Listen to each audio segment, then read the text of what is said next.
So in this video, I'm going to show you how to find subject to deals and actually learn how to wholesale them and turn them into $5,000 or $10,000 paydays. So as most wholesalers will run away from low equity deals with subject to, I'm going to show you how you can cash in on those deals today. Let me get you started. So before we get in this video, I need you to go ahead and hit that like button and go ahead and subscribe. Let's get into it. So guys, I'm in beautiful downtown Fort Pierce by the beautiful water. We have the ocean here. And what I want to do is break down and go over how to take a subject to deal with little to absolutely no equity and turn it into real cash. Most wholesalers don't even know how to deal with the strategy and they run from it or they just dump it. So I want to walk you through the process on how to profit from these deals. So the first thing we need to get off the plate, what is a subject to? It is literally what it says, the word subject to. So if you had a mortgage on a property for $50,000 and you had a $200 payment per month, and you decided one day you just wanted to leave the country and you wanted to be done with it, you would be a prime candidate for subject to. So if I'm buying that property subject to, it means it's subject to that $50,000 mortgage with its current terms, and I would take over the $200 payment just as if I was you. Subject to means you're just taking on the previous owner's existing debt. So Rick, how do I know if a property is good for a subject to? It's simple. What you want to do is find out what the actual loan payment is. So if their payment, say, is $600 a month, and that payment should be consistent every month.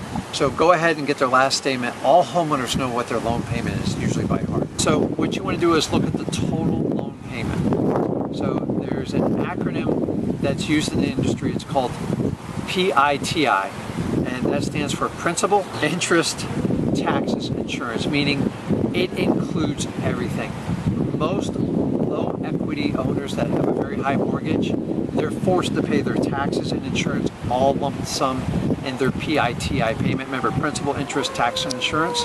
Once you have that total number, say it was $600, all you need to do at this point is figure out what the going rental rate for that property is. So in this example, if their total PITI is $600 and the property rents for $1,200, that's a deal you definitely want to move forward on. And that's just a simple qualification process. You have to have a spread. Now, the tighter that spread gets, the harder the deal becomes. So everybody has a different comfort level. What I advise is I like to have stuff with at least a $500 spread, but it's up to you to determine it. If you get down to like $100 and $150 spreads, if you have one problem with that property, say a vacant, or you got to get a roof replaced or something, you are no longer in a positive cash flow situation and you want to avoid that at all costs. So let's talk about how we locate subject to deals. This is actually the easy part.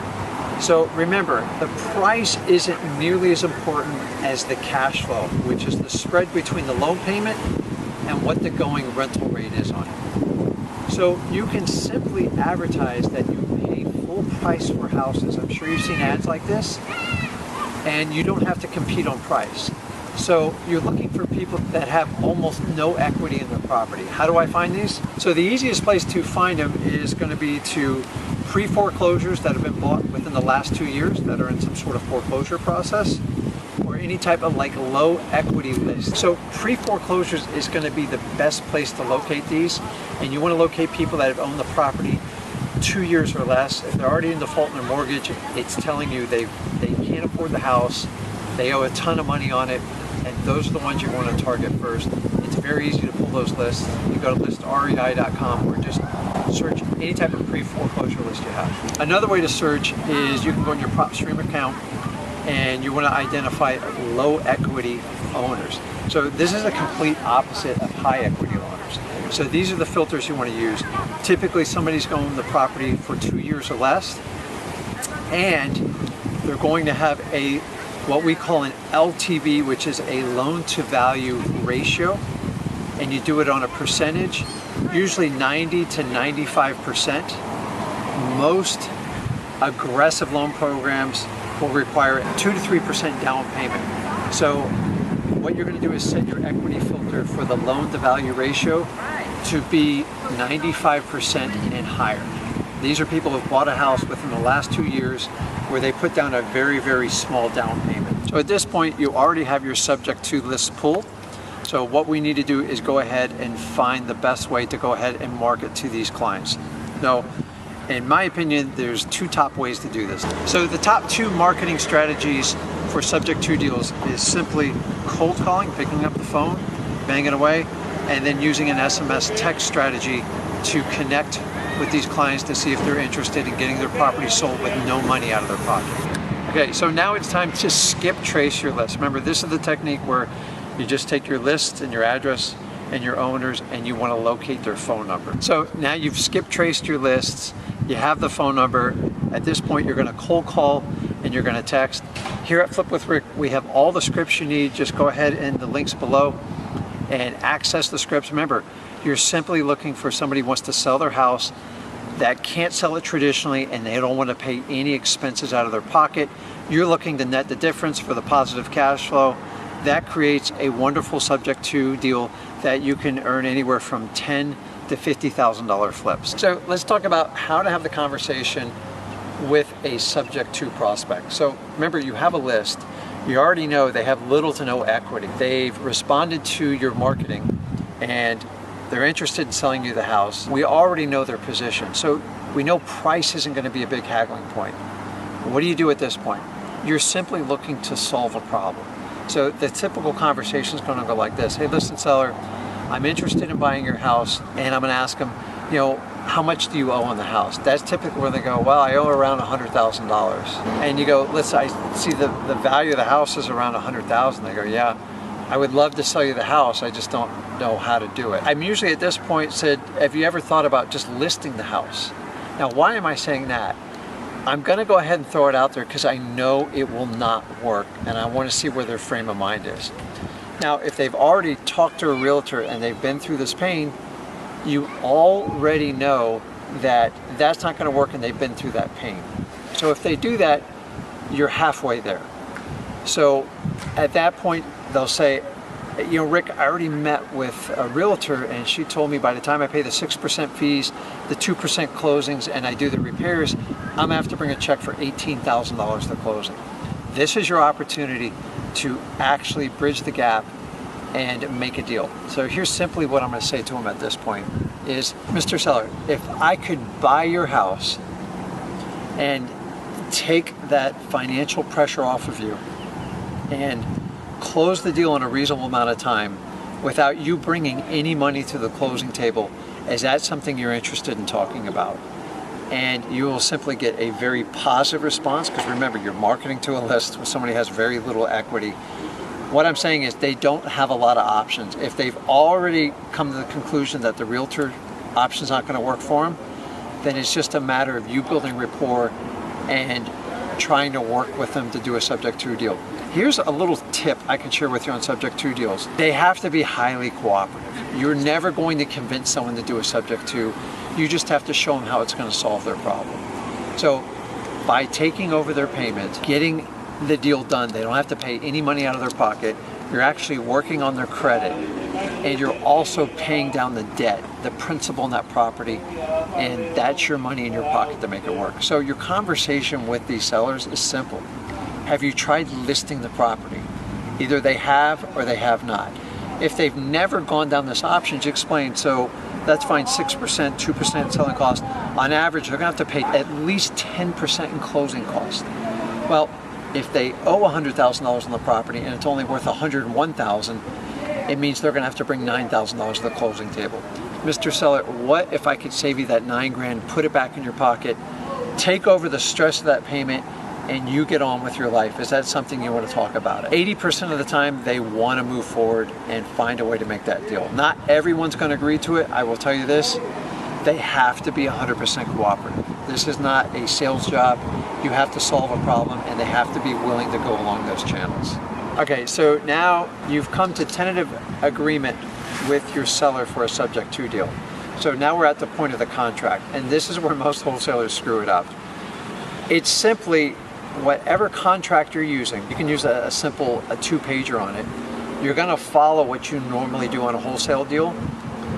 And what you can do is you can write in the additional line, subject to their existing financing. That's all you have to add to your contracts. Don't complicate it. Remember, your goal is to wholesale this, and you want to find someone like me who loves to pay other people to bring you deals, and then you get a finder's fee, typically an assignment fee to take over that contract, so your end buyer can take over a monster cash flowing deal.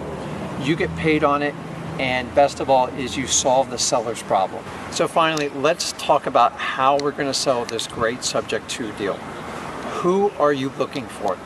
So first and foremost, there's only two types of buyers in this scenario, and it depends on the property. If it's a really nice property that needs absolutely no rehab, there's no reason you can't sell it to an end buyer, which is someone who's going to move in the property and actually live there, not an investor. How do I find this type of person? You can do all your online ads, your Craigslist ads, your Facebooks, and in the marketing headline, you're going to put owner financing on it. And remember, you're going to get a little bit of a premium to do that. So if the house was going to sell for, say, $100,000, I'm usually going to mark it up at least 10% or higher, or whatever the market will dictate. Remember, you don't have to qualify this house for traditional financing. You're basically being the bank, the intermediary on it. So what you want to do is look for a seller that loves the house. If they don't love the house, the deal won't work. And number two, that they have I'm looking for someone with the most substantial down payment they can. I always talk to them, what can you afford to put down on this house if I give you owner financing? Most people go, I got 10 grand, I got 15 grand, I got 20 grand. The industry norm for a down payment for a subject to is going to be about 10%. So if I'm selling a $100,000 house, I want $10,000. If it's a $200,000 house, $20,000. But there's no rules.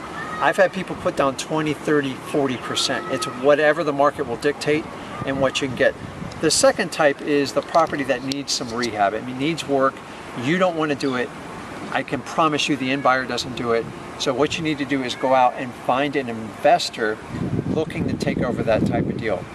So number one is, why would an investor want to take over this deal? Simply, all investors love any type of creative financing because they don't have to go to the bank, they don't have to pull cash out of their account, at least big chunks of $100,000. So, and this type of deal is an investor will usually, most investors will put down 15 to 20% on these types of deals. Now, you have to leave some room in it for the investor. Like, you just can't give them a retail property and expect them to do the repairs.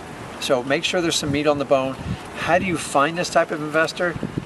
Honestly, the best way is to go to your local REIA groups, network with people, Facebook groups, and look for people looking to acquire subject to deals or any type of creative financing. And once again, you want to qualify them with their down payment. He or she that puts down more puts more money in your pocket. So you just want to make sure, if you're looking for 20 grand up front, remember, whatever you gave that homeowner, if you gave them a couple $1,000s and you want to make a $10,000 assignment fee, you got to collect at least $12,000. So ask for 20 and let them negotiate you a little bit if that's what you want to do. Remember, what you collect up front is completely up to you. So whatever you're thinking, I would tell you to try to double that number and then work your way down so everybody feels like they get a deal in it. So finally, let's talk about what you expect to make on a subject to. The beauty of a subject to is the speed. It moves fast because we don't have to do with any traditional mortgages. We don't have to deal with banks, and rarely do we have to deal with complicated, expensive inspections. Here's a little tip. Rick, what can I expect to make from a subject to? And here's the rule of thumb. It's completely up to you. You can make as little as $3,000 to $5,000, and sometimes you have to do that on tight deals, and you can make as much as $50,000 to $100,000. It's all dependent on the deal. If the numbers are right and they work and people can get into a property with little, like to no money down, then the sky's the limit on what you can get. It's up to you on what fee you're going to ask. You just got to use some common sense in it for what the creative financing is and what the value of the property is. But honestly, it's hard to make less than 5 grand on any type of subject to deals. And that's the one you want to take no risk and move really fast. As you get more advanced, you make 10, 20, 50 grand per deal as your targets increase on the size of the houses. Okay guys, I really appreciate you tuning in and learning all about subject tos, but I got somewhere to be. I need to get out here I need to get my fish on. And us Florida boys, it's about 74 degrees today and I'm freezing my butt off. I'm gonna go in, hop over to the marina and get in the boat. So I'll see you guys on the other side and appreciate you tuning in. Thanks.